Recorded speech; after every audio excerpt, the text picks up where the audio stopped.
Добър вечер, уважаеми зрители! Продължава баскетболната програма в каналите на Nova Broadcasting Group. Продължава и то с какъв матч, истински супер сблъсък между Реал Мадрид и Барселона от 13-я кръг на Лига Ендеса. Когато на Реал Мадрид и Барса са един срещу друг, е ясно, че шоуто е гарантирано, интригата е гарантирана, очаква ни един наистина великолепен спектакъл по средата между коледните и новогодишните празници, така че ви призовавам да останете с нас в следващите на около 2 часа, за да се насладим на това, което предстои в испанската столица.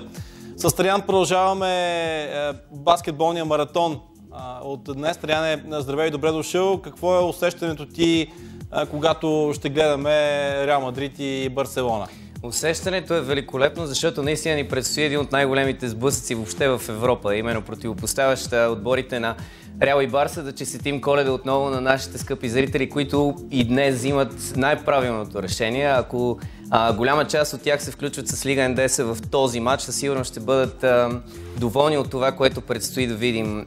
И така в навечерието на този прекрасен сблъсък говорихме си с тебе по-рано днес, когато проследихме първия матч от Испания. Някакси много неща остават извън кадър, а според мен е важно те да се отбелязват, когато им дойде времето. Хората са добри на Коледа и някакси позабравят това, че и трябва да бъдат и в останалата част от годината и така се опияняват от подаряването на различни предмети, тъй като ти си прекрасен водещ, който подготвя студията винаги много добре, защото това остава извън кадър.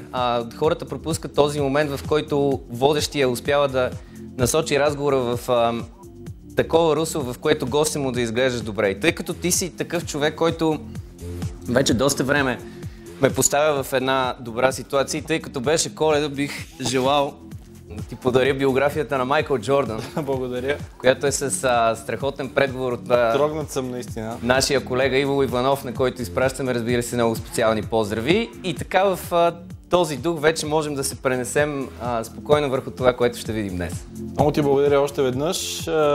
Надявам се, че ни очакват страхотни минути и то не само днес, а и по принцип с Испанската лига.